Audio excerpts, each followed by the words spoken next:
Good evening and welcome once again to Edien Nana Akuffo. Mechiao se ene enumere so yatoa ewo ufiemu. Baby bia owa utie bia medin de kwabana Frimpong Acquaah eka ho. Na edi ameje so pa eye Dr. 1.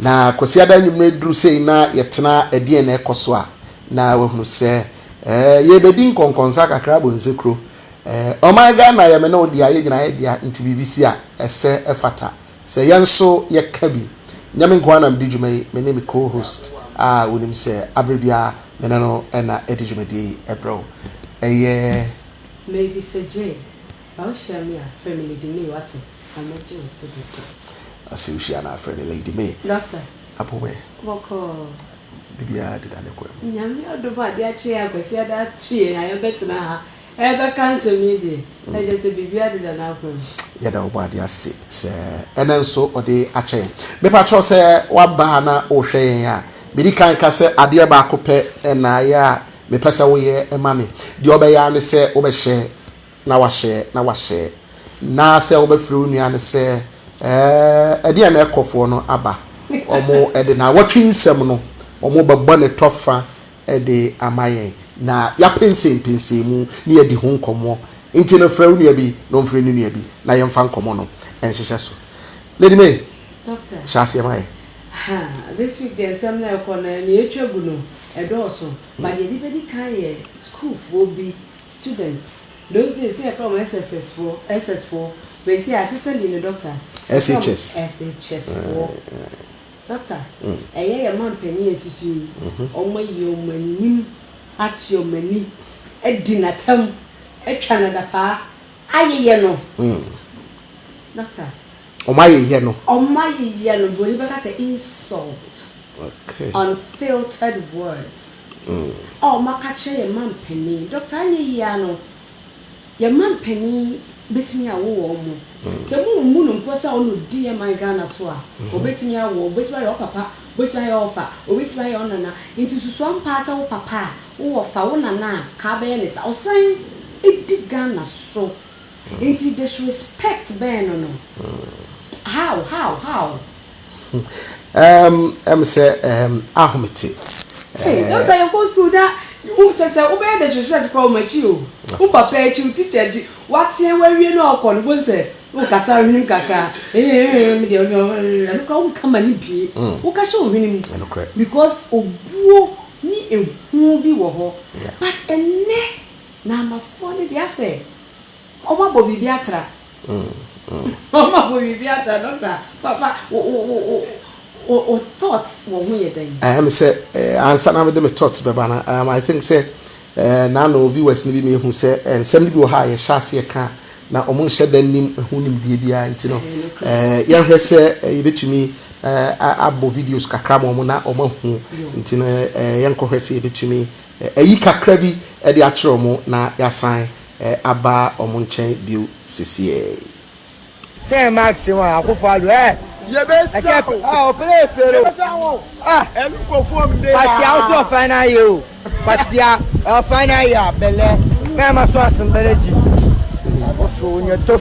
These people, Nana, look at the people. Look at Nana. The people is very hard. You put it so many. Nana, you kill us so. Free education like this. Take your fucking free education and now you don't want free education again. What did you mean? I miss me. Me come to me better. Miss Ramsan send you my felicitate tam. Miss my felicitate tam. Send you my felicitate tam. I go to near 3 months. Area about to approach. The buy half an answer says. My wife says, "Maybe you 200,000 baht." Nah, my must have failed. Say maximum Akuffo Addo play Pasia final year. Pasia final year. Say video no na etwagu ye no nti no wa onya kwanya ehwe video ni bi no. This is what we are talking about. Now my take on it. And then person me bomodin say may very calm. Because me boafu pa na yebehye program yase efuasi Tina mempese say, you know, I'm pouring emotions and, you know, being gaga. I want to be very gentle, calm. Control yes, your I want emotions. The person yes Peter Doche and the boy fupa but over cannibal. Putting itself together. Yes. Ahumiti ya asefem na atete. Say yeti o memu a enne kabima men kabinti akola SS when you abroswa ugusu ye teenager wabra 21 22 ondu because our SHS 3 because I am the final exam. It's 18 19 Debbie omo contem kran bia no 16 into 17 18 19 20 thereabout. That's already a watch it. To wabro so kra 21 na say a 21-year-old boy na utimi frɛ a whole president say kwasia how na sabio sabi ufie panimu ohokra betimi aka sa kyerɛ ne sa na mebo President Akuffo Addo oya ejuma Ghana Education Service ana oya waye kini on set questions chese enne enkola bioma no am kansem anyhow. Doctor, when you near who is still on my wolf, who's a palaba abonte be patrol. I call the immediate few say, you're more punishment and you say. But on my wolf, I will fall it to baby you. Shasama and Nana Akuffo Addo. Sabio, will be that, and I want to say bada, and then you may what doom, and my woman I saw mirror. Obaka sa papa no maame no wantete ne baye ba sa wo wo bi da na watete bada na wo akwala na so woden da me nya sure so me hwe papa ne video no doctor na me ra ho na asoba tai no me say ti papa yi say no tete ne ba maame ne say no tete ne ba but enne kwala abede no musua ede na e form ani so social media no na get over their heads. Is it that they've lost their senses? Is it that they have no conscience anymore? They've lost everything that's called respect? What is it? Because I can't bring myself because I'm into me because I'm it's been person what is happening? I will say a kurobaba if you bump before. Abofra we usua di animu. Yes. Now makasa asem we ya ka say until say our politicians will learn to respect themselves and discipline themselves. Until say young politicians ebesua say yakotena radio so a yen kansem hunu yen didi atem. We should learn to filter your words. If an honorable minister can sit on public TV, can sit on radio and use unprintable words against the fellow MP, the colleague politician, then the children will learn. So politician, based on so your politician, to me now not disrespecting a certain president, irrespective of so your MPP NDC. And let's say MPP is MPP no power. In the NDC for no more disrespecting president. And it happens when the NDC comes to power, MPP will be disrespecting president. And when they come to power, but they really repeat the same thing that they were talking against. And so when you do these things, as a small boy, the robot there, minister, and to who say a normal, say minister, the president, as some fun who but you 10 years, 15 years down the little penny. It's sad that I was said. I am who sent penny be case and young colana not I am a say whoa you got nerves. Yeah, that is honorable. You got nerves. You got nerves. How? What now do you be at them for? Do you know man? I call you be no now because undesirable. But that notwithstanding, I am not saying say Akolani are right. Akolani was your boom. JJ, my fee JJ. Yay, Jerry, Chama Rollins. That's the way. The money you friend you when you buy in Kwani babu. School for you now, but you go. That's time. What is will be crying? You want to continue warning. You wouldn't do that. But doctor, let's look at it from this angle. Akwala and Oka say now we are developing, we are growing. Ebianu wenini no abenya political appointment. Now something has happened. Ni we feeling was a nyamana wa come on internet so no it has come to stay. Akwara dey na benya political appointment. We never know the future. We know. Hwe ade bi wo ha o. My yes so. That's akwara dey future pa. Oko school ha na no a.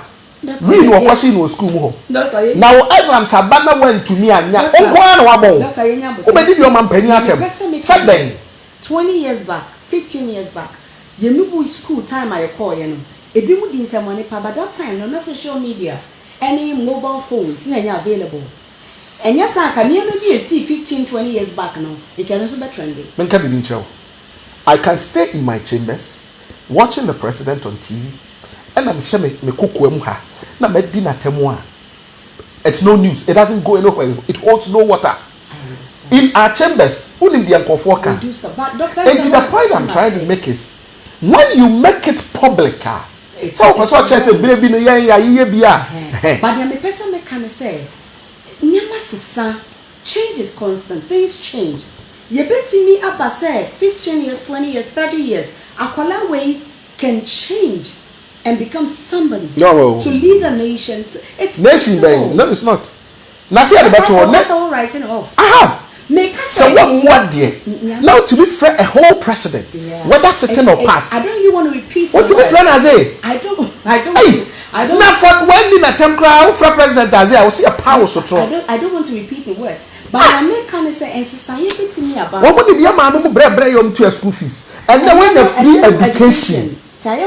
Catch her say take your fucking free. What? I'm funny free education. Really? I'm sad there for be I won't share them. I said one no. It's but I believe saying Kolani should be punished. Punishment almost deserving. It should be given to them and obia or shall say but don't tell me Mr. Akuffo shall say. Oh say I don't want us to politicize this, but I don't believe we say anybody would incite children to insult certain presidents. I can agree say Obibetima incite you almost say, let your grievances be known. Let us know, say, exams are too hard. Ebikra teachers whatever the causes. But the extent of insulting a president. It's no. It's no. But any doctor, the young fans was. So no, who said? Well, who's wedding him? Why name fatter? But doctor, you're sure I am fantastic so on demonstrations so my yeah. Say exams no, say ding, so many apple, say Pasco F4, doctor no so this. Come my demonstration says and your can send be brave. It's a pity view. Say Yaduako school, say Kusiadi. Now for whatever reason, went to me and and I said, you know, exam saba. Now we blame president. Not went to me and now we blame invigilators. We blame na president head mistress, headmasters. Yes, I don't blame you. I don't blame president so. Oh, of course, send your president blame no na a day a did atemi by. That's why you more way. Which another invigilator. Another kind. Head mistress, head mister. Another kind he said it's wrong. But you have demonstration. I think we should be able to get a video of the demonstration now. And share what happened with the demonstration. Now, also the ayeka kasafa about the demonstration. Now, yaba demonstration also adventure. Social distance, I mean,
and you know demonstration nso na of course no say yenyina yetumi ahwe demonstration nso what really happened and how students no chair a displeasure ABC exams no kra no omo ntwere bio as if say exams na omo twere no omo ye headmistress favor but doctor fair so mu said the omo be come asem ya na nkantiase bebem because yenye nim say covid ebeji nyama boso lockdown by omo betina fie for a couple of months share abroche hanoma ye wono internet here easy and kwalana were doing how do we say it? Homeschooling. Online schooling. It was very easy. But you come Ghana.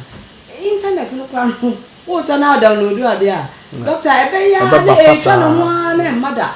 Into the bit matter say omo lake for a couple of months. You bet in your my adwene. But kwanya omo fa so call no. It's not right. And nisen ko omo ye ne sa.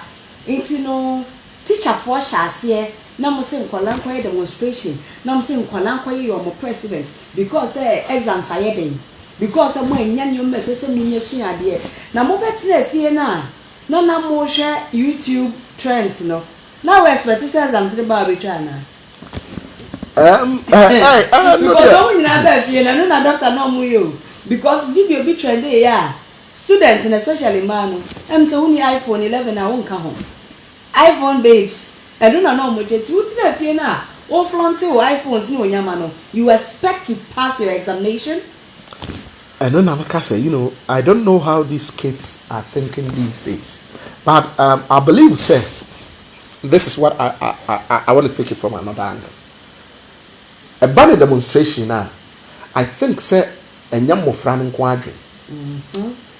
Your teacher for be or how more to me, students are poor. A ton of poor, maybe. No magiska. No magiska. Because we be ba. Oh, my baby, you momentum. Now, and no pahwa. Who say idea be a ya say you school. Now teacher catch us here by mass exams. What catch us say Akuffo series no. Chapter 1, chapter 2, chapter 3 and 4. Emma. Chapter 5, 6, 7 and the beba. Wakusua 1, when you 2, 3. No sua de aka ni nyina na ne wansu na ba kwa exams na de teacher ka say ho no chapter ne de ma no na ho na aba wo ye bitter and I think and I believe say some of the things in Colano are facing ina ebi complaining say COVID-19 social distancing what ha na de wa ben no ete no to coffee o timi twene kon doctor those is who timi twe go wa na to say me konte na ya de o to say number 2 BMC na say onya sure na ya timi anye o timi anye but no de ya wo mu say wa mo anu abon ya exams and no bit mechi no busa Harrison I'm Harrison number 5 see I'm see B spell mommy look at that this spell man but on a serious note no it's sad where the nation is going. If these are the children we are going to entrust the future of Ghana into Omunsemudia, then we are in trouble. Then hard dream. But the good part is that some of the students that when they spoke to them, so they did well, they're leaving the rest to God.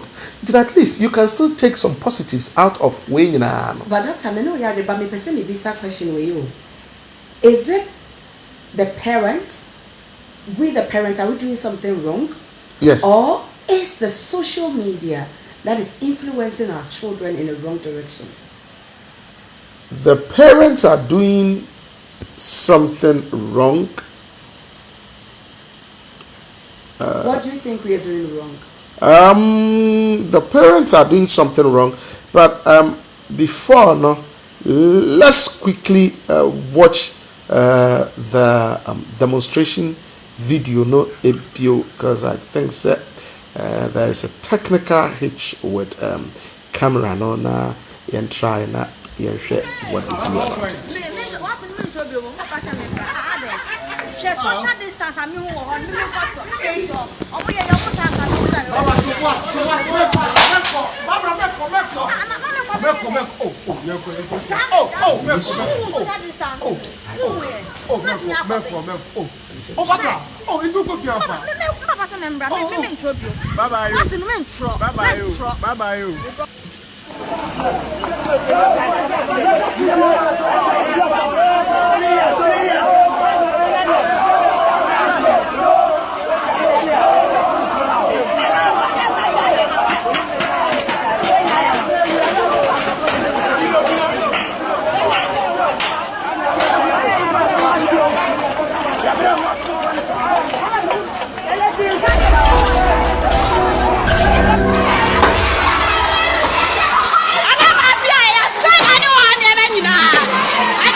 This thing is so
Doctor, na ye bisa say before say ye be call Akwayi video no.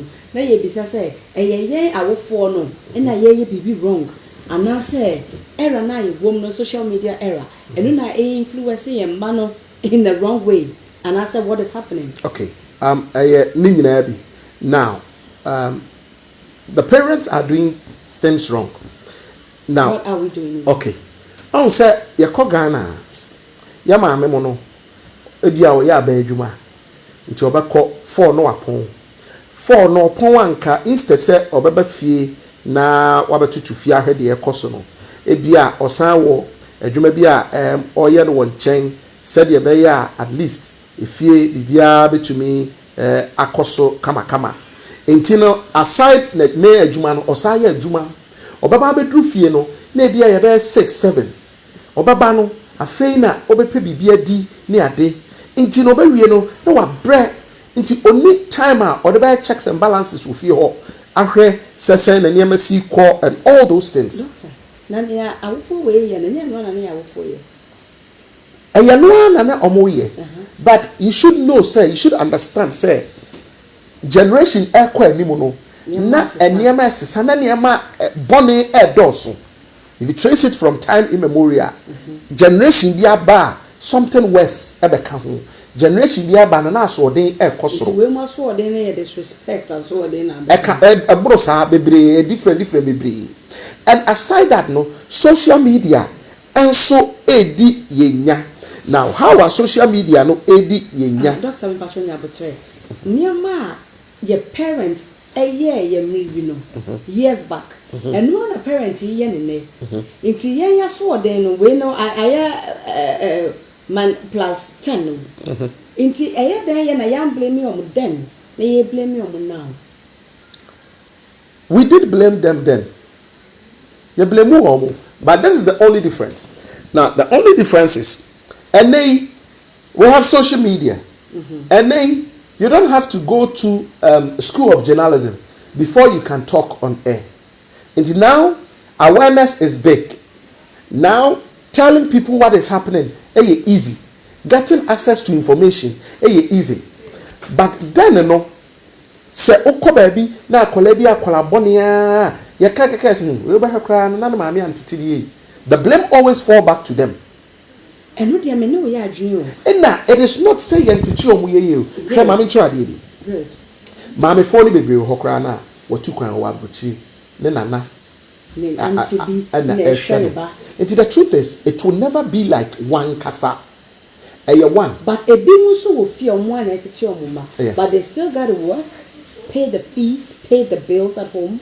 And I make sure a billion mama spending time on it. But doctor, no, but I am marketing to influencers. But me person say near I will phone yen no. Ya will phone yen then. And I me person will say your generation and their generation are different. And maybe maybe no. Na ya maami wonu one no ko ni tro ntu musa akura say uko school ko so am fa amako school aba and ya ka ho komuka say ko swaja ko yewe na some nka me maami no when I'm talking about generational gap a generation is 20-30 years. I understand. And you know me more or less no okay me bro me no 40 okay that almost a failure come here say me do 40 but more or less no I belong to a generation kakra. So what I say, I belong there. But the only difference with me is one, I was lucky. I had an educated man. Parent. Yes. Not only educated. So say wa ufod ako school omunim the value of school. Yeah. So inti me yebe mo akọ extra classes. Oba ko Saturday hwan ne ye bo. Ne ye say ne ye wo koto. And that's ye mon kola. Debi and the teacher kra bo akola yetimi na wo fo timi free fie kokọ ye promotion. Yes. Timi na ade ba konso ni o. Eno so kra e wo ne na di e wo the disadvantage o. Now the disadvantage ni Monday to Friday akola ni to school. Saturday obekọ studies. Sunday mobakọ sorry. Enti akolane is practically being trained by the teacher. So enti the teacher na kwaya kwahwe akwa. Se teacher na nkwaya sabi nyansani kakra bi a na chese oba no dache. Enkwala na aba na so na ya fa ne control so doctor. Ya ma le control so. But before we leave from this topic, we should also say some students are here demonstration, at least 14 of them coming from the GES, Ghana Education Service. 14 of them, dismissing outright. Exams, some centers be or say you can't write exam. I was center you school, but you're banning school from writing the exam in the school. Yes, no, but the center, no, the center. In school, no. Would go to another school. School for from Koye. Who said ABI vigilation in Koye? Teachers, I am pay more than home. Yes, I think so. Good. But before I came here, it's unconfirmed. I read an article claiming it's from the president of Ghana, His Excellency Akuffo Addo. Nana Akuffo. Sir, some of 14 now, you dismiss you, and the letter is for Matthew Opoku, the Honorable Minister of Education. On now engage GES now we make sure say and call an bit exams. Because even though you said your way but it does not warrant. Great. I was about to ask that question. Let's hope say a true. Because of not so doctor, but me can also brief. Omedi say I maybe I know my mean deprive from education. And now doctor, if you say your my you deprive from education. Deprive no. Good. Punishment? Yes. Yes. That I also agree. But this is the problem. We are the final exams. How do you end up punishing? Oh, doctor. Yeah, well, you might be brave. Bet me there to talk when my punishing collar. A woman so mundu 18, a bit me a young as adults. A big one so a beard. We don't know. Into a bit me a show move your muddy. Yet there was so charm mom. Yes, I look at say, Missy, a bit me a lay, papa beer. You read me feeder. That is the problem with Ghana. Then you will homophobia because it's social activists. Yeah, why children, why activists. You know. No, seriously. But that is how the country works. You will homophobia. Benya lawyer ampa mo say na ntimi mono na ntimi nyewe na capital punishment. I will say you be follow this incident. There be kobia no. Mo woni say agi akonwa de a you be mamotini na say. To doctor yemfa de air control. Answer me dey be call yemfa few comments. Obi say hi. Obi say Tracy and MZBel, please doctor, don't forget them. Okay. And Obi say too bad. Doctor Prince Techi. A couple words saying Flair say it's true but not confirmed yet. I'm saying no in regards to the president's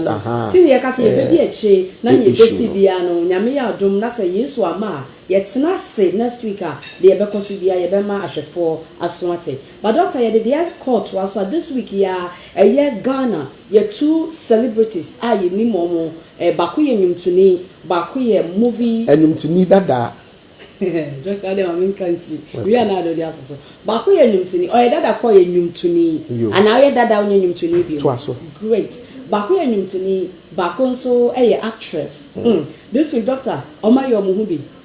Our social media. Tracy Boache and MZBel. MZBel is a musician and Tracy Boache is an actress and a producer. And this week, movie person me who dem make anumbo. Nyama chegu. Ombo to me afa. Camera si omo so. Bosti. Obi kunu si from husband laboro. Doctor. Obi kunu. Eno makoje na ji akonya. Epia maame no ona na si nchen na side chick gangs o matena se sampa momo ewu mahu ani ma se enkofo a ebi mu hwemo susua mo ebi mu frem role models. People look up to you guys. Doctor MZBel any Tracy asem no home esem bi ho no ma yentimi nka ne ha because nyamani nyina ombo kan especially Tracy yankani nyina abati yebeka nsem no filter na so doctor ntu kan enka pasem bi wo han me pf Tracy Boache no a doctor entimi mpemfi wa no ai but meka ne kasako me ne wo ya adwene ba mpesa say na asem no kan no entimi mpemfi ma no entimi mpemfi wa no so wo obi a wani ate wo obi a unim ne ekwa asem bi wo ha emfi wani mu ma. What's your role model? People look up to you. On your role model, none of them is. Before this incident, they weren't. Okay? Now let me tell you. Ghana, any misuse words, we just say anything we want. All right. Good. Number one, who is a role model? Ghana kaka o kan Ghana tie stay wo ho e ho na se be ye free tie stay wo. But you should know say enya Ghanaians may define a role model. That is true, but me per se, ye shone said ye Ghana for who said ye Ghana for kind of me no ya adwene me hu baby a wo fi ba no because Ghana you can appear in a movie and make sense. Me anu me say na we star. Ye timi gwa do koye legend. And send me do ha ye ntiase. Okay. But na me person me can say upie wo movie mu upie wo nwum tu wo mu ba ko me anu me say you are a star. Me shine from Ghana contest. Said the Ghana for canon, said the Yehuno, we a role model because we come on social media handles a doctor in follow omo any comment what omo near maseno people look up to them. The young ones follow them. They see the things they do as right and correct and they want to be like them and see what you're doing on social media. Okay, so this is what let me have my Doctor, where do you answer? Now let's start it from this angle. Answer my man so no. Let's start with her. I'm very disappointed.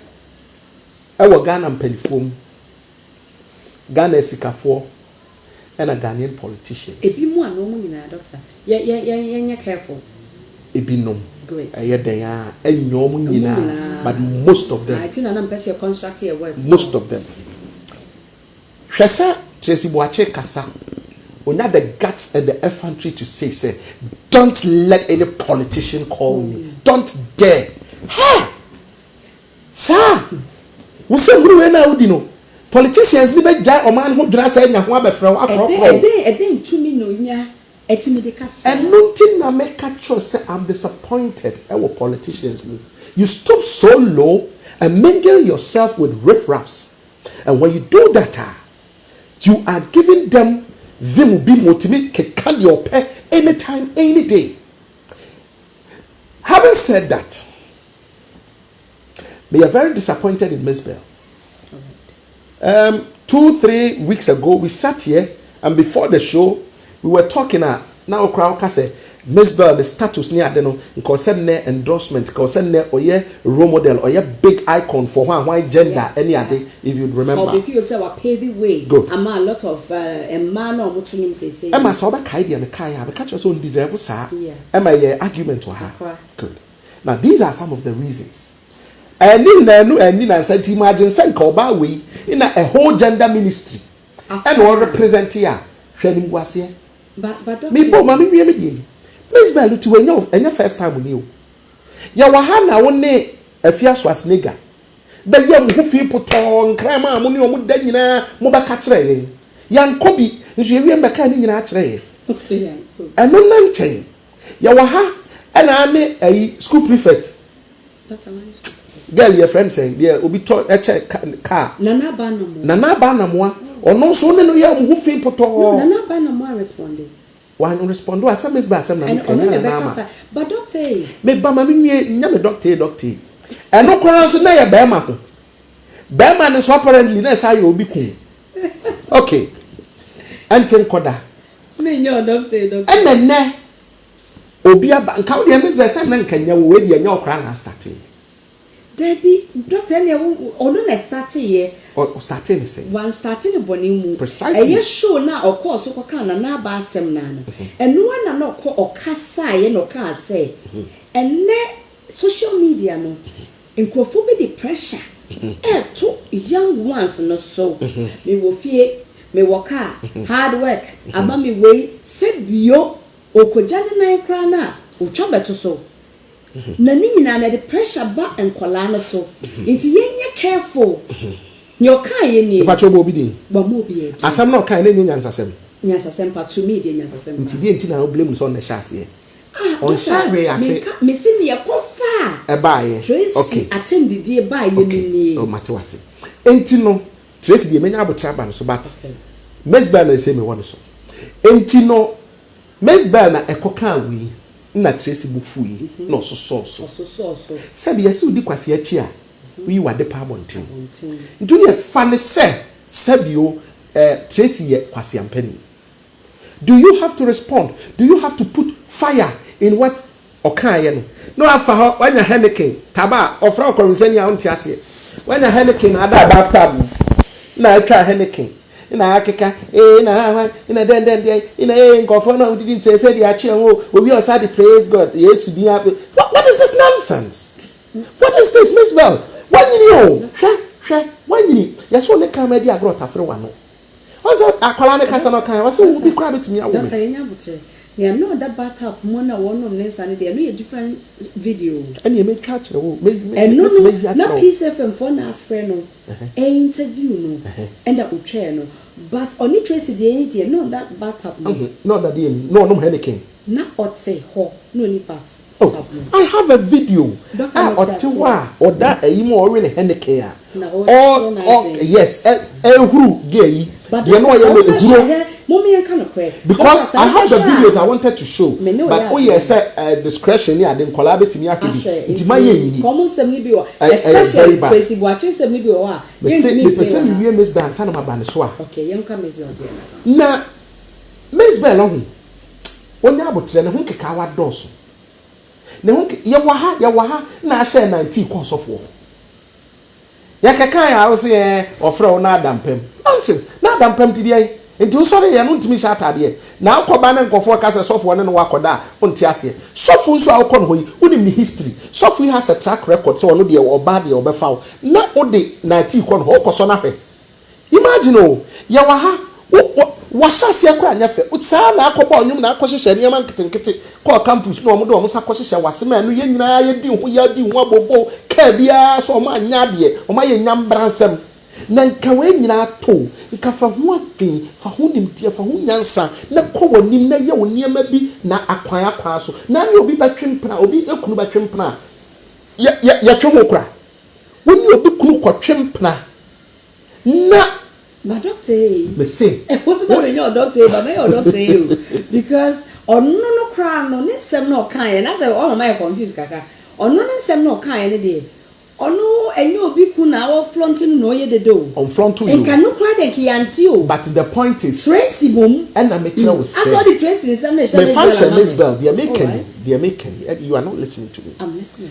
but the can say udi kwase achi a we were the pa bonten into MZBel Tracy abeka sansem we nyina anya ye tifia na de kasa silence is golden into ka say can MZBel anka hwea me kwana kasa na ka be make dey say and can be quiet and can show maturity and can we have come born abaso brutal can na me kwaya me yam say ray na ke say nkokasa MZBel mama hu sese de na mdwene fa no ho saa no te yes nimdia di nimdia abono ebi so ne na bonsa ho e mo ne saa abono abono me fa MZBel si ha Tracy Buachon oyinim guasefo to herself, to her parents, to her family, and to that, I don't want to use idiot, but that whichever man now, or sponsor now, or flounder now, or a disgrace. Now, some man on unimyansa, some man say unimyansa dajuna. The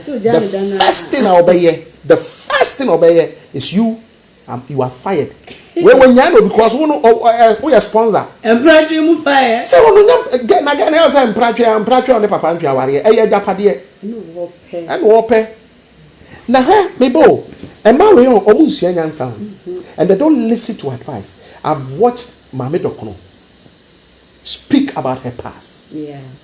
And if you watch her, there were lots of regrets. Some minute in your reverse time out. And they what you castle I'm 29. Akwala to say me. Oh, nyinda. 29 akwala. Catch na onyonko ba so 41. Dwene ne di ade afu no. Onu ho. Wo de wuti anya ye di adwene mfu wo. Ebe yakokọ. Ebe yakokọ. Look, sometimes we have to call a spade a spade. Girl, wo mu adu. Ebi kwa adwene na fu na wafu nti wo hu. Dr. Nyawote, Filipina wa hadum say there was a lot of videos. Filipina nanga videos in the bebre ye nyine nim say travel.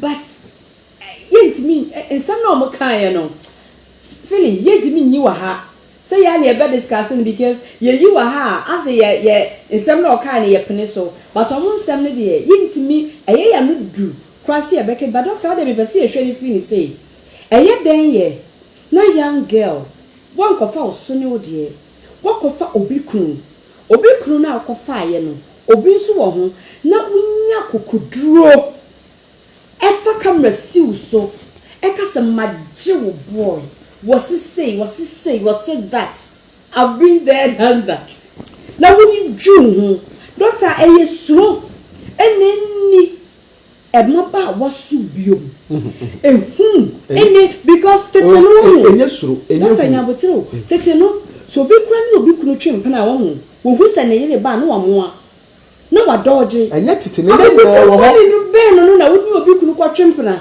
ese nya akukuduro be ka wo social media some majo boy and a papa no say and a papa no sa sansem na o kan nyina obwa no man will do that.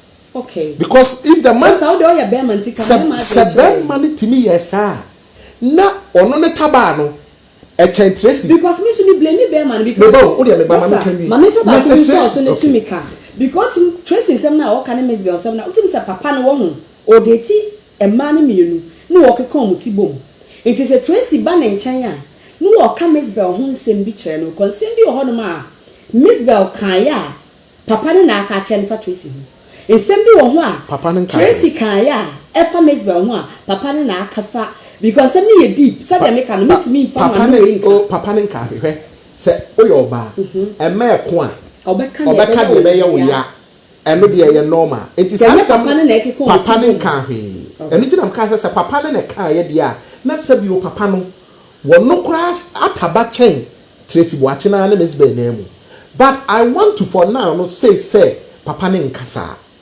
e ma e di akon a obi apeso ka de be hye na yonko so na wo Tracy Boachi say you do gina ho na ye de MZBel gina ho I will choose MZBel anytime any day not disrespecting her but if you are 29 and you look and you are telling us MZBel is more than 41 now or kachere no na wo e dia and na MZBel ho for papa I'm telling you don't tell me you become me friend dream na say na MZBel ho for papa say na papa no so pemere papa because MZBel ya brewa dey also Tracy so sabrewa papa no dey on pemrewa because ono or papa according to Tracy ono person o ka say MZBel ya brewa enti it was a funny comment if according say papa ne pe sadia and they not pemrewa because who Tracy no you also look like an old woman but the truth of the matter is adia Tracy kai bia na wanye ho no kran ne say and then I was 21 why did the china be di ho why did 10 years from now ayem say onyini bi yon and na hwe mami aho sika ba ya nti owo e dey sika na owo wasi dan watokas entidian onhu ade ya ho ene say wanya sika pen na be hia ho nti omia na no onye di na oni dachi mu asem enne hwe Ghana yenhu asika hwe apreku my daughter odi mfa apreku checkers apreku was a billionaire apreku kasa de ne obi ni mo yi obofo mo ya ya dwen so omo apreku has done that been there tested faith enjoyed money beba apreku be wu no ho na baby oda bi obegi apreku to banku 1 cedi watonam 1 cedi agency 1 cedi bi ahye boto apreku ntimi matip 1 cedi doctor me who baby apreku to ye no and that apreku story me ka but your footwo na me dey ma awura no I don't care whatever money you think you've made genuine or not genuine sebi awura de waja pade na ode ma ho no wan fa ma say fa betu susu fa be ye bank oh no do de be ye Sani waka no nyame or the beyer bank I na say oni shame he unim de ya oni shame on say ye okasa na me santini ba no de sesi ni mbo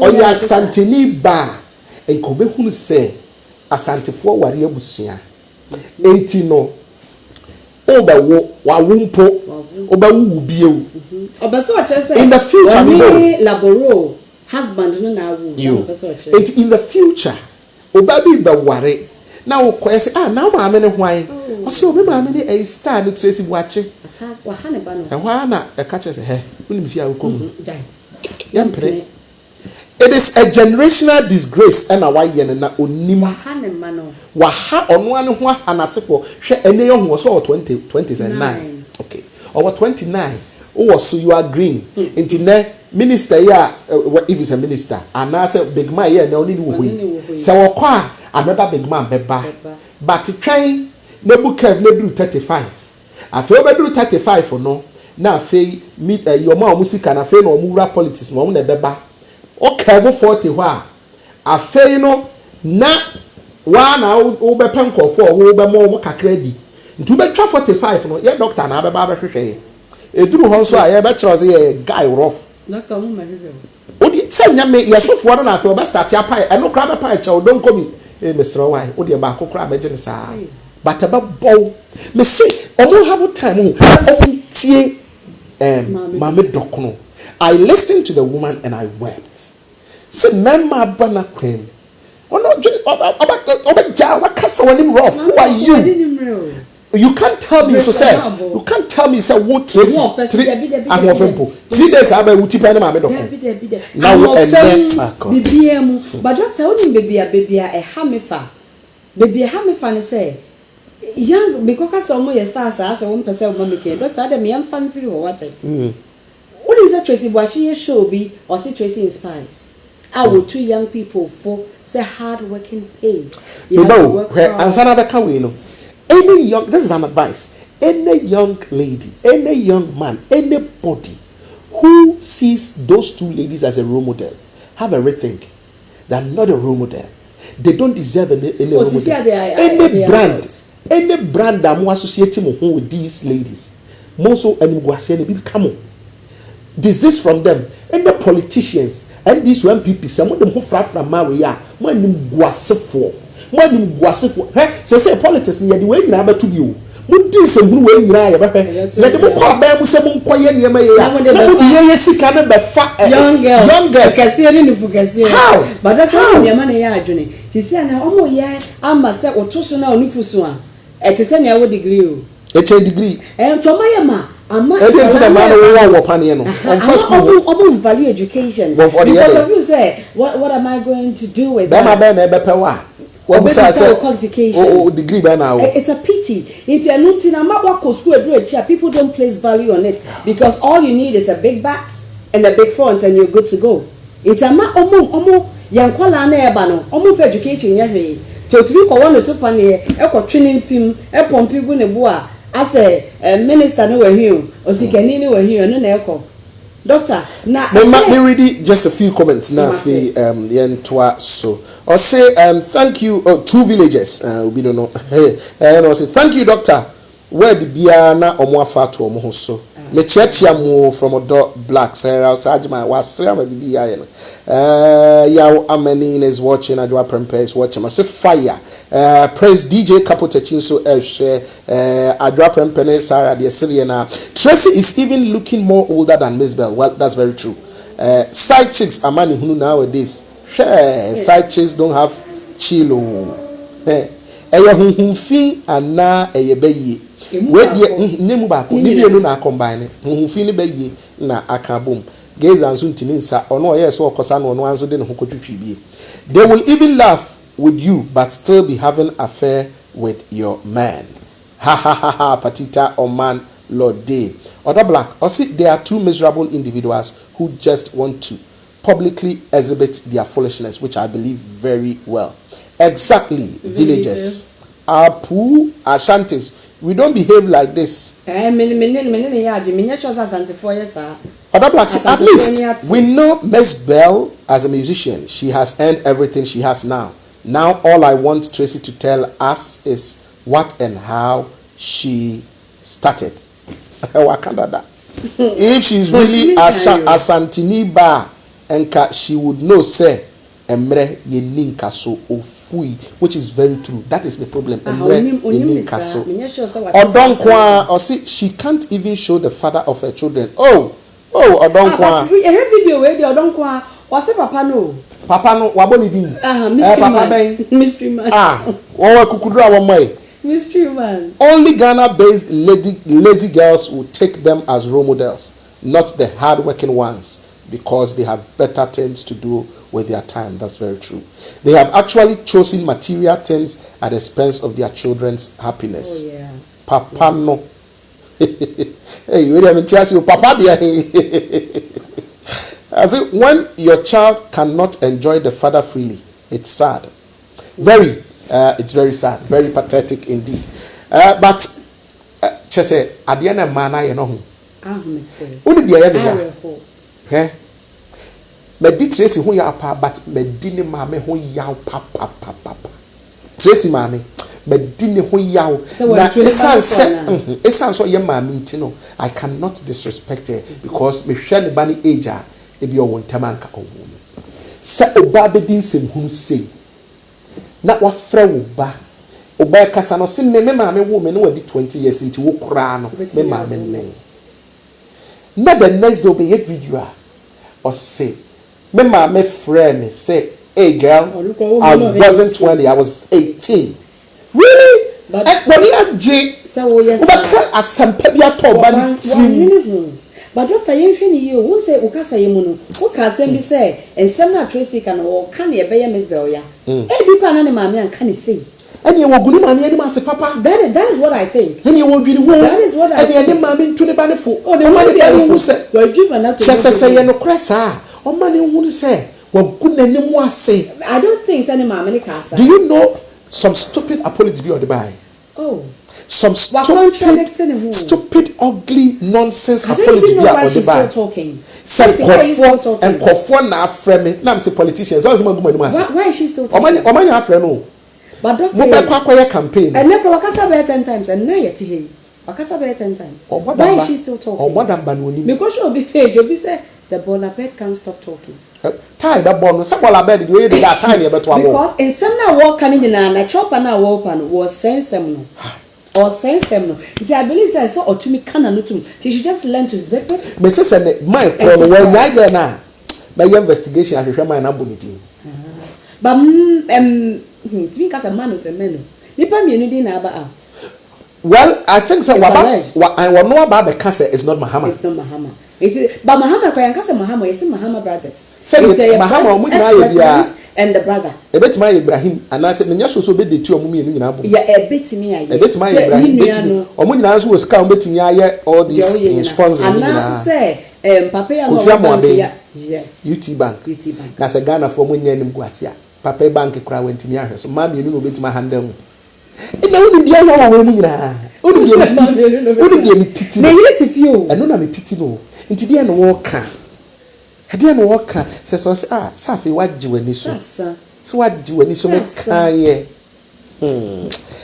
ema bro ema bre yiro no bre obi dia ba se Ibrahim Mahama temze wakedi ni mienu abom how sure tell me na adwin na bia wo ka doctor ema ya se me de ye kasa ye kan am say na ye nso obi so my fans ntino yanka Ernestina yakuna do say well done guys Ernestina yeah that's we appreciate the comment na Viviana no osan de mentiaso wa ba wanu ma ha we say agine nsem ni onkutam na Tracy watching MZBel ama nsem afono but doctor ni wo ni wo senka mi wotumi a ho kasa ma baba wa mienu no mi momu apia wo bibia mu kra na kwale bi ahwe wo mo only to me nda me senka me wa because omo guom ho ani ma se egu adwuma nani ma se egu niama bebre ni ma se they and hwe minimo some more girl Ghana's actors can they bring her even to justice can they talk to her anyama hu hia no mo yo ejako Gigi Scar kase near sideline near say this girl is disgracing a whole industry no me hu hia no de anye movie na say music industry no Ghana nyina no me hu hia na efa to ye ho so na hu hia say se ye hwede ye to ye no eno de ya mfa fans mre ye na politician watimi afre ne be kokro no ebetu no funya osa ka che ne say obo de na ne mo de beba obekasa kra che fia as one saying as Tracy Boachi just a politicians we are the two painting you hold something over them there's a doctor yes a Ghana no yeah man Ghana for Tracy yeah man Ghana ne dia e group bi yes stars na ne krakra o e man stars na me man dey so omobo omo no dey ya omo nya abrochirefo na omo betwa omo 1000 2000 omo so brebe wi eche na nim gbase akoto omo ya se wadi misika wadi omo so dey omo mu bu man no omo na ebu am tell omo na ebu man no omo na ebu man say politician okoda wa na we say na doctor Odo Black say accept call in why obese opportunity your friend fan into so Odo Black you better dey be dey want to so now dey why drink chaba na me so why drink no car machine emu anta dey bekasa I don't know how I can do it in I would accept it but I think if it's WhatsApp I think say obetimi afre WhatsApp. And yeah, just say this is order like keka homa na bom ya hekwa ye befa so a ye do beto so ni ahwe wa. And then the producer ha Filipina wa ha enko che don do be che say dey be kasa. Ya ba producer why? Nti yes bra juma. And now black it is disgusting. Acquaah Addo da cause me you looking good. Mommy. Baby I bread looking good as or your friend and a colleague and a sister. Okay. That's Acquaah me so I'm looking good. Other black please please accept call in. Yes, we will see how another day I don't know, but I think so. Yeah, in the coming days, but so see about fix for comments na bra ye be kan ya ma omo hwe nyina so enia doctor Tracy Boachile MZBel dey ase dey o macha ye nkoya nim enim gwase no so ye kan me wa ha no ba utia na dey wa kasa she has disgraced herself pa ma omumu dey hin me sure say mu nyina me sure say ma omumu nyina but Tracy egu ni ho as any mass more pa Ghana he akola bi minim nidin aya not MZBel nche oye video honestly a musician up and coming. Oh, you're stupid. No, she is. Or a backing vocalist. Oh, very stupid. Bakubi so stupid channel. And your friend is Zandi Kamel.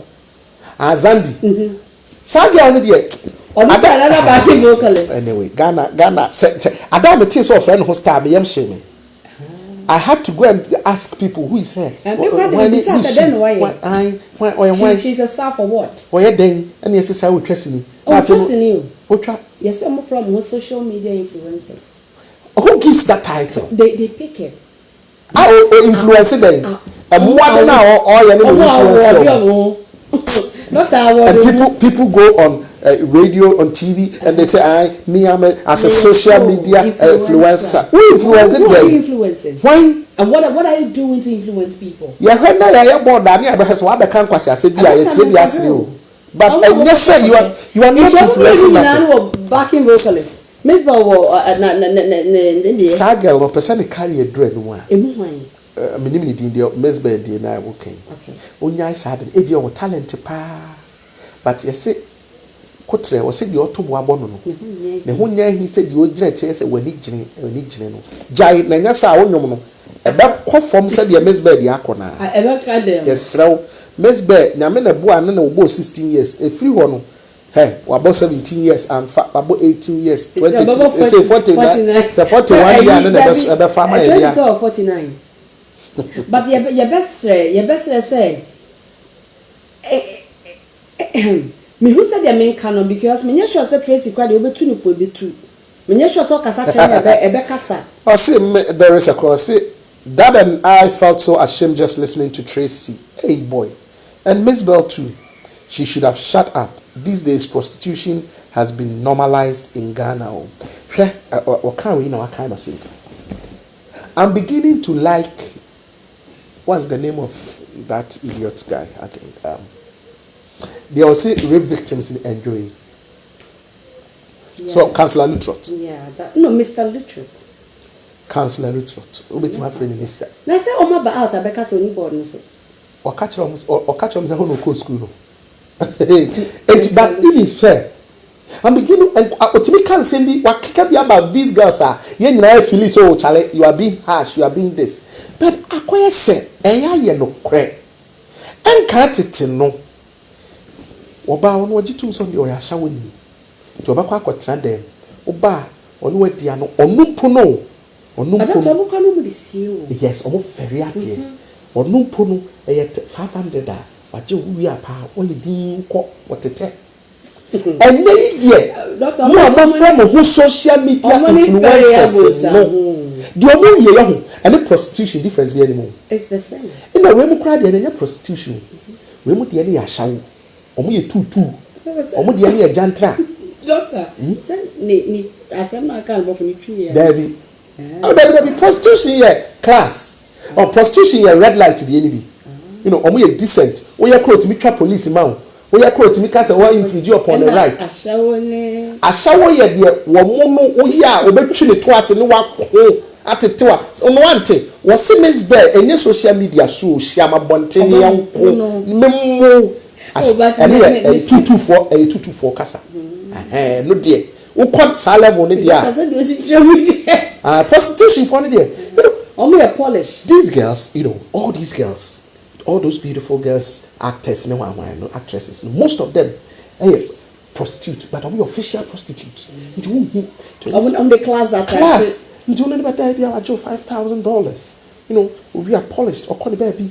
But that's all from experience. 2 years for me. More 5,000 even on their commercial. I said, "Don't cast them now. Can we pass them? That's what's happening. That's because look at it. You've been in the industry before, and they cry a pay. Look at how much it pays. It's not that how when you buy a car and they see you and they think that the car is expensive, they ask you what work do you do? How many years have you worked? Yeah, actresses. How many years have they worked? I show them great. Saying Omoje and look at the things, the Bugattis, the Gucci's, the sense of money hash pop in a year. I don't care. Yes, so celebrities a big general truffle to one I am measuring. Okay, Mediatum said it fake. But set one kind of crunch on your who writes here, say I shall not come on because everybody say, hotel lobbies, no mind to say, hall, a living room, no matter off Lancy, me also. I know near Hamio. So, yes, sir. Yes, you been what to other part because you didn't see car, would you? And now the Amoje $5,000 and yeah, for a movie. And now your man also I am precisely. Now a cocoa. Now busy politicians so. Escafo mo sing. Escafo papa and answer for a mumpemo. Omumpemo stars no. The correct ones. Omupura for no.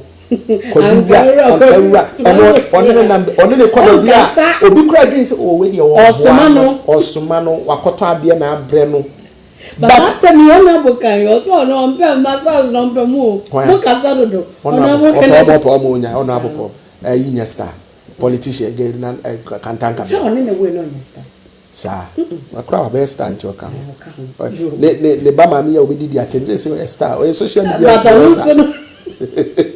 not to be trend social media influencer not to be any trend doctor but yeah can't see me but I will hope ask him Tracy Boache MZBel you need say nkofo kanyama bebre mamate you need say we so mu be hu but mogumu ho ni ma say Tracy Boache so betie me stop talking just shut up zip it it's okay you've said enough ya wa kan na ya say because we contradicting ho kra MZBel why na dey so react but why any abey doctor say money stars money celebrities tie pacho mo rebrand mo ho na mo obi we say come again na ye hu say mo betimi apepa mo to apepa ma no na enidie bia ba mo ho a na nkofo be hwe mo asua o ma hwe mo asua doctor I think say comment be bia ba how dey me fa we ni nkan comment Tracy Boache min tufo na mo ka dey si wontie what na futuo kasa koso akasa enyai kasapa de waka no kwesu akabika ho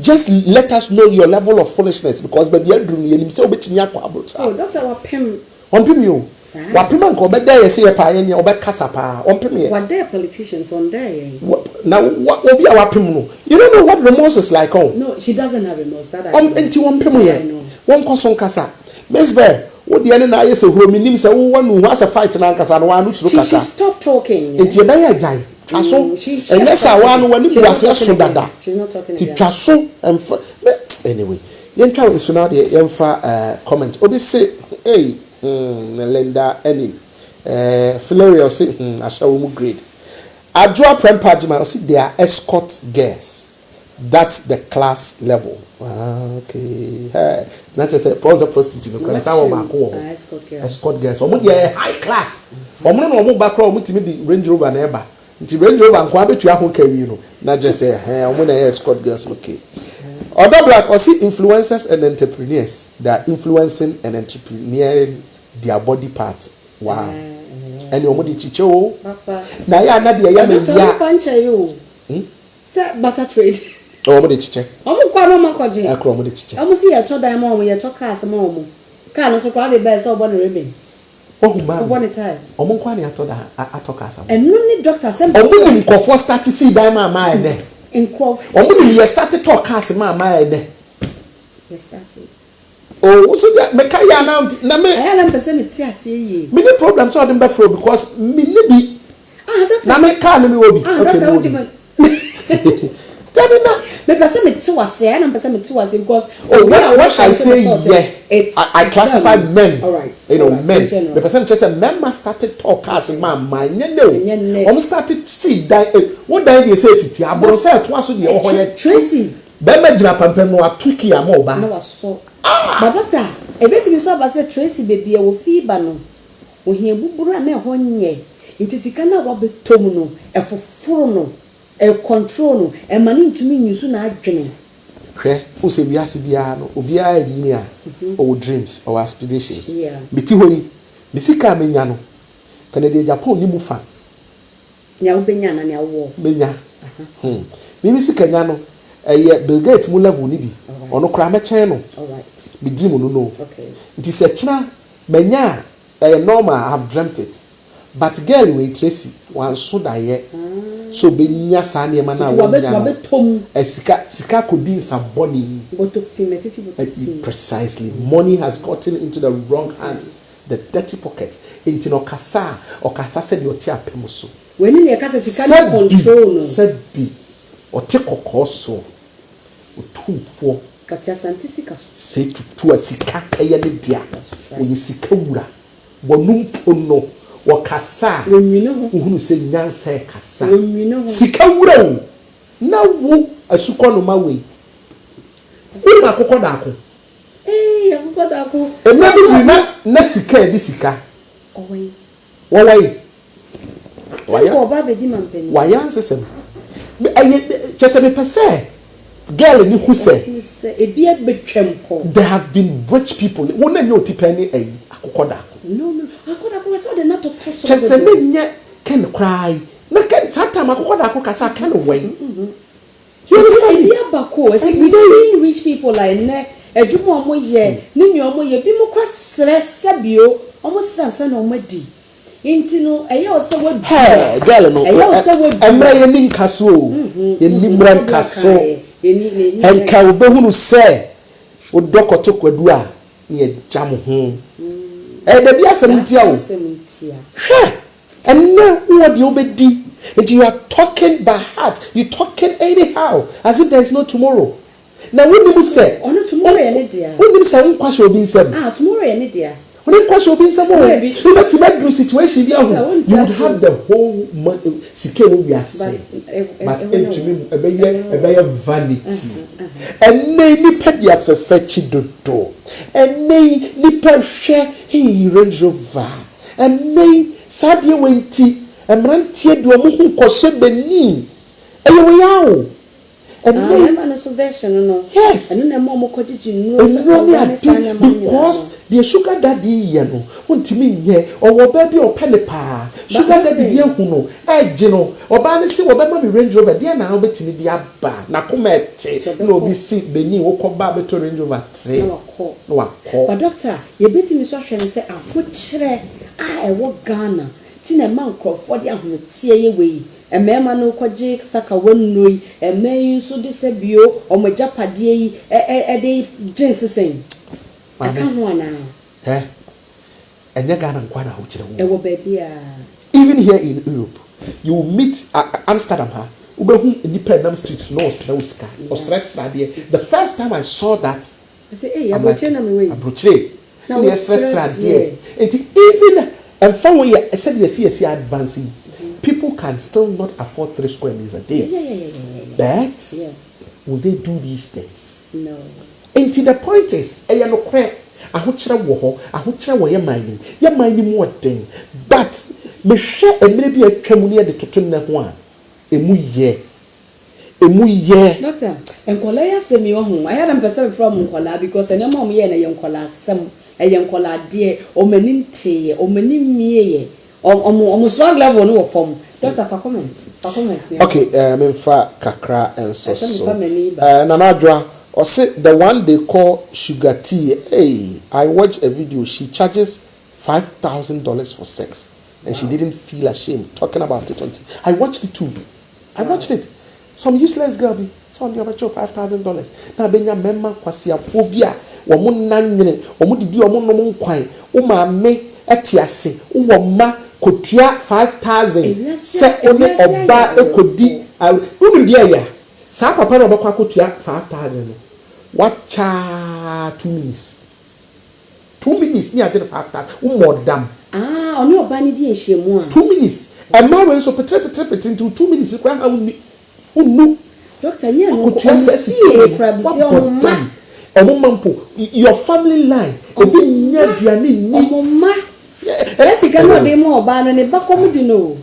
Politicians, hey, omunya studio. She can't. Adri is watching. I see Home Owners Association of Ghana. See, the only fear, but fear so question no baby bio.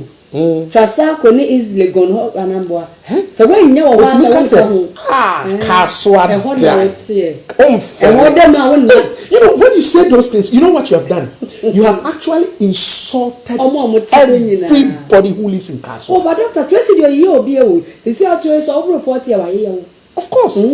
What is the gone trasa ko ho away yo. E dwene wa obi bi so away yo. Yes. Why you now there no they say 44 munto yo monsi ho we go Tracy bedru ho na what dey make say onu Tracy no e bia yo mo no hye ana se mefu ne kata so nti wonhu onu ehu oh daddy na won head say dey won si so our DJ fans o wafu e ba kata ne ma so nti e bia dwene no wo bi na nim na anim wo dey betu ho se anyway me pese me ko ho men kai me yi na ye sori so na me akra no me bufu let me say my comportement, but as a Jane said, exactly. Life in Ghana itself can be rough. These girls getting the attention might have our young ladies think that that's the way to have their needs met. This is coming from Abba. I think someone in the drink. Yeah, Abba Austin. Abba is saying, what's the title? Brand BB. Yeah, Abba. Why with your program here? Yeah, other black, very young and foolish. I understand. Doctor, we forgo Benin and Ose Menko Hebrew. Jack Benin idiot. Hebrews here. It could be so being wife. Hebrews. Hebrews. Hebrews. Okay. Hebrews. Okay. Any Matthew say, Jack Benin idiot. If I get, I go but my mommy and Poppy Day.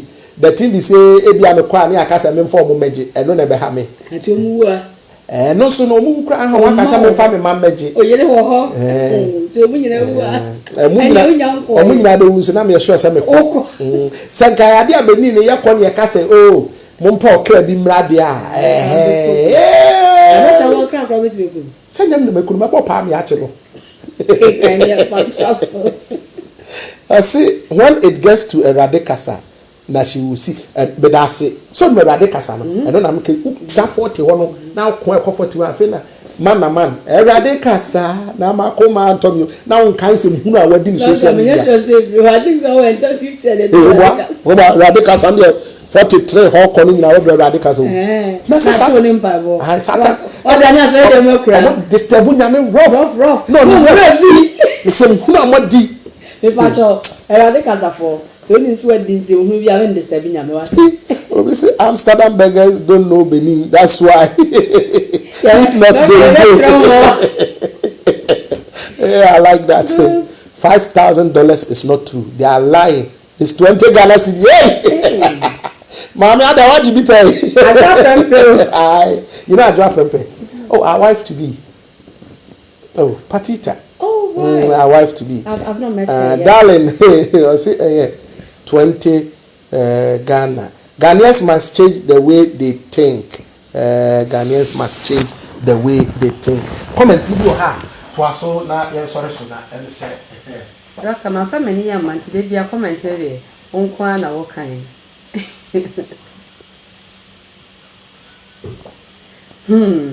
Yade o ma se media anu odin doctor share my na yamfa comment ni bi nto aso doctor when you I think the next week I saw me from the second eye never obi see Grey Hair Association for Krom. Grey Hair Association for Ewo Krom. Oh, sis May, she won't even reach that age because then she is old. Oh. Bohobiomo, their kids. Linda, you know, see Grey Hair Association for Ewo Krom. Krom, the Omo Krom, but more trendy, say pa. Ghanaians must change the way they think. Ghanaians must change the way they think. Ghanaians in general should start making changes in their mindset. And also, no kre ye pa. Ghana for said ye I am not to do a house, especially a man be. And the Sikafoni politicians may be. Scaffold politicians because I am said they know what they are doing. They know what they are doing. That's what I think. They know what they are. And your mind is Doctor, my if you almost on I am rapping young fat before for and also. Obi say that Diamond appeared to mingle herself. Doctor, round up my before France because you do much here. Young fat bibia and twasso because more who any must say. Omu gugan any must say, omu many must say in general. Intino Yabashana ya wrap it up. Na ya na next week. Maybe papa didn't puntu. Hebe baba. Ya betena hana ya boboso na Tracy Boache ne MZBel de. Ye nimnia omo pese omo ye. I'm say your body I can so quick na in source and I'm say your camera no say a physical class so just let's quickly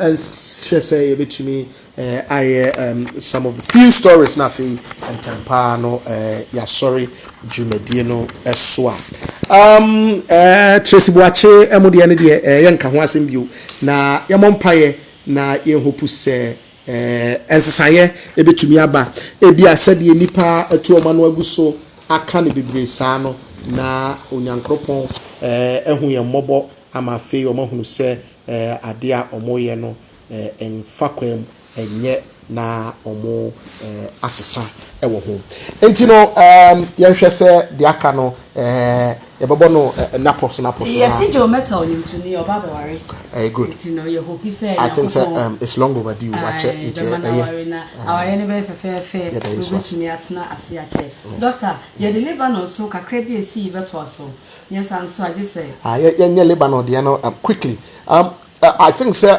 for those of you who have not heard and seen it obi a video bi by some Lebanon girls normal stranded near there patch honorable thank you for notifying us honorable Kennedy Achel say ebia obetimi ayo momwa which from your end no you hunu say yeah doctor dey who to yan dey nim say wakobua me dey o ma bia ba man kola ya video ma bia ya kama suggest say sir they paid $500 each for their own tickets. And the problem, my question is, if they paid for their own tickets, did Canada Japan indeed and true be what baby sika koi na se ode koya sika no away ehine kodi doctor ye be die chena next week ye de be ko bia ba because enkwala ne pese omo chese baby o ma wo fo ko bo besia ne omo ko bo besia no interested as well e me say yom say amo ye ntrance amo di sika ne di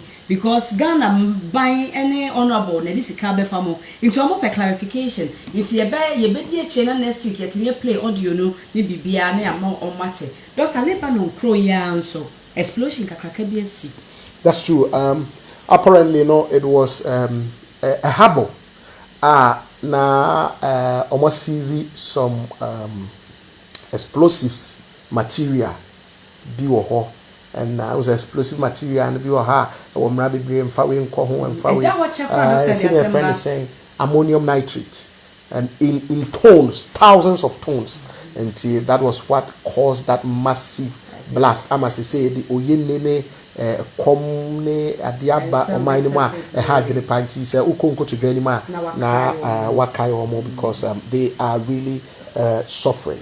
And also Doctor ebiomo so na wotwe mu kojo opon nkroma or a minister for communication oko sewa I'm here show so na papa na no a journalist before say onya political appointment na I just say obrofo ni obrofo. You know the man Doctor work car obrofo them say I'm here what one na ni so brino but say one me here so na headmistress na nam it's no be after say obrofo there wakwadrim oh you good obrofo. I think say she lacks in journalism itself. Okay. What should I Anna say she was not well prepared. I think say Obia was a master. I'm sure. Okay.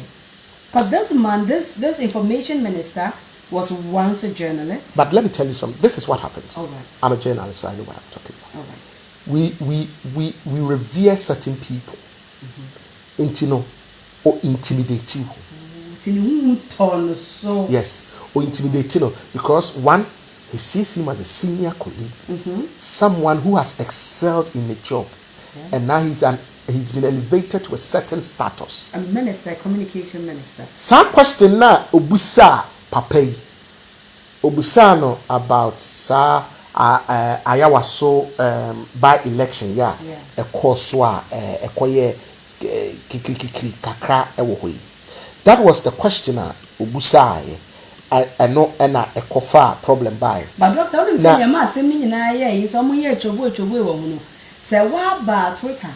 Ebe can say your profino bisa no and I want to see no better the meaning. And people say after so I dictionary muna deba. There things on the tweet no and I can find someone be breedy by. Let's watch a short of okay. Now let me ask you my final question. There's also a growing perception that wrongdoing, the president is not interested in punishing wrongdoing in this country. And the Ayawaso West will go violence has been put forward as an example. Why haven't the people who participated in the violence in the Ayawaso West will go by-election been punished yet?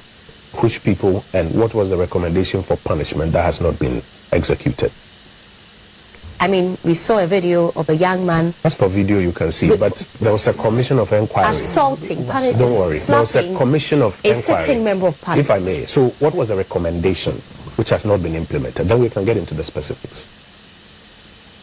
You tell us why government... No, you asking the question. Because I saw the government white paper on it. Yes, you asking the question. The question I'm sure is based on something. That there's a recommendation you have seen, which recommendation you are not sure has been implemented. And so I'm looking for clarity. Which recommendation has not been implemented that you want to ask specifically about? Okay. I want you to speak specifically to the...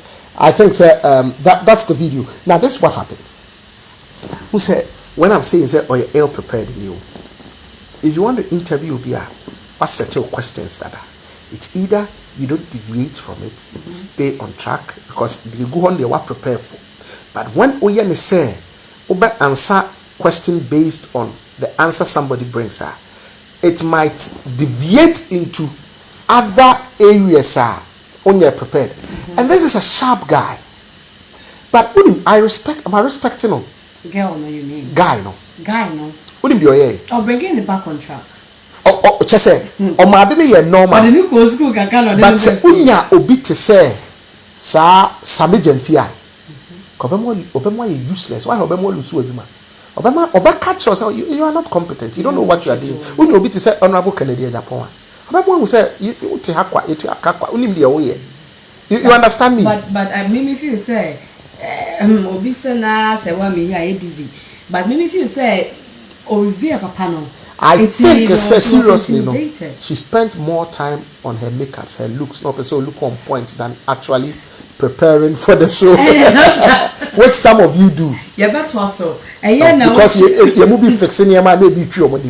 So, The battles now actually so you say apreku. Apreku my daughter we feel me. You say you anybody know doctor Emma ye bisa osofukum chacha.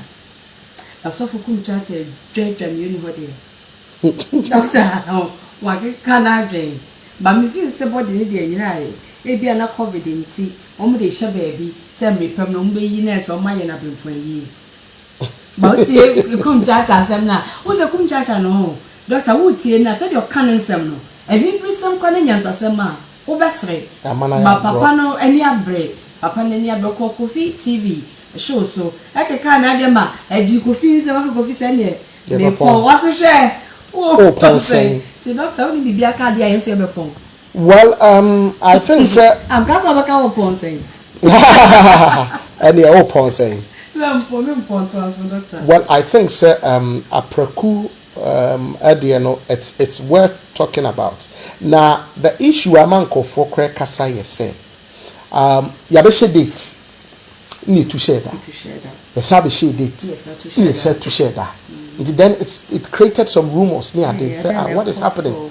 And now people are saying say ne yira be fa body no body na yira ye hu Ghana so na ritual asadosu apreku so no unse wono so na wa ebre bi ba ya no wa ben. But doctor my dream dey me sure say body na yira be feel say ntotoye any dia o mo person mo ye ni say Moses yira no Moses anyira but up till now when Moses died on top of a mountain nobody know whatever happened to Moses. And to me my dream because who say Moses was so revered that even Israel mo na bi bu no so ye Yesu so what am I say intine nyame ne wisdom no say yamfa no enim wa wu Bible dey say but ye wu na ohunu say so ma Moses trase ni wu ye na de hye a omba ne God ada bia ha e bakwa akoso Moses efunu so yamfa comment sana apreku my daughter di akoye nti omodwe nse nkofo bi betimi kura be fa apreku body no e de akoye ne me but yeni ayi bia wo ho na nemo no apreku ayi na me video no say obre no enso ye na comment no okay let's quickly take the comments. Sewa was feeling dizzy. She added the president is not a judge. Okay, in response to no busan say president na dia na oye wo ho ye say on pay punishment e bia opeso chese no na ma papa ni school ni kakra. The brofu overheard this interview. They should have let Nana do it. Video material which is not complete isn't enough evidence. He helped her to understand the situation, and that was really well conducted. But I know the okase no so no me yayi kakra sabio okase video enye completer. Who decides whether it's complete or not? Because me try no 1 minute na me ya complete am wa no me complete no that's it. Nti unkase ye nkotwa de si ye nyina ansa na yetimi die ye hu ye ne ye di ho adanse ye hu so obi abo obi ani so nti eno na e was set ye di ho adanse before say e be wi no eye fela makafu any medical ye nge ni fela makafu any medical wada o mansa na nka be kwedi nka kum chacha ni said ye si enim no ne said your tidie o be so di ni bibi twem fa kum chacha twem be wa me wi ase me fe say ye den saba akupe na ni abreo ye mfen sem ye no nidi o sha osofu kum chacha me ma mi firi mu eja apreku na amane ye se de me sha ase ya de we ba ye nti na me ma me no ni sie no afi na e paso it o sha be bia sofu kum chacha me mabusua e ko meeting a all the me ma mi date share ye no program no ye 9:30 ana any apreku de na be ye because you can say abebo ho ana abebo so eti no sabe apreku nso no waye sofo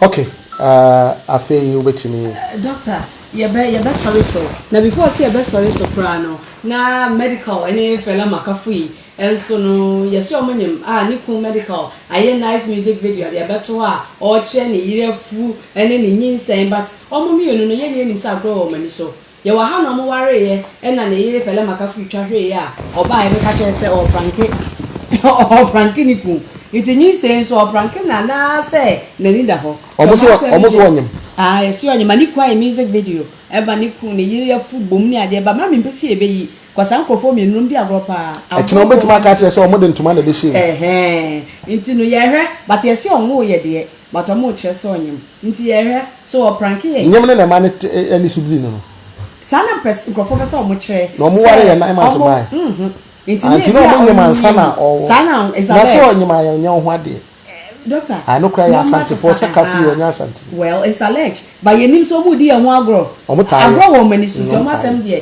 ye de beto nche nti doctor comment bi eni ho a ye de besi ha no mo ya ka kire ya ka sha do for say mo nko so a enhwe ye like what subscribe na share na nyame nya adoma next week kacha wadamfo no don kanche na damfo no kacha o maame ne o papa so mo nya konwa na e de na ekode o mo ntina se na o mo ne yumum ne monkom. Okay. Hey, Flario, see she has given birth. I heard a baby girl. Okay. Okay.